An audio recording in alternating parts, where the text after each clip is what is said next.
Wapo wengine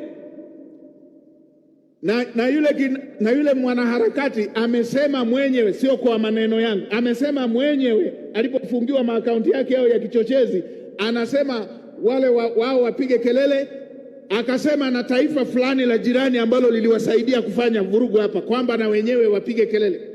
Kwa hiyo amesema mwenyewe kuna taifa jirani liliwasaidia mpaka na pesa na mkakati wa kufanya vurugu kwenye nchi yetu. Hao wanajua Tanzania imejenga reli ya kisasa nzuri kuliko ya kwao. Wanajua utalii wa Tanzania unakuwa, wanajua bandari inafanya vizuri. Na baadhi ya viongozi wa vyama vya siasa vibaraka, wengine wanatokea huku Songwe, wapo tunajua wamehifadhiwa katika taifa fulani.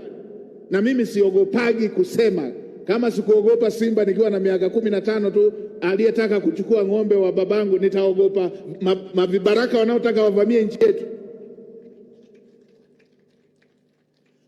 Nitawasema waliowatuma na vibaraka waliotumwa wamehifadhiwa. Wapo wa vyama vingine vibaraka, badala ya kushiriki siasa wanataka washiriki ukibaraka wa kuharibu nchi yetu.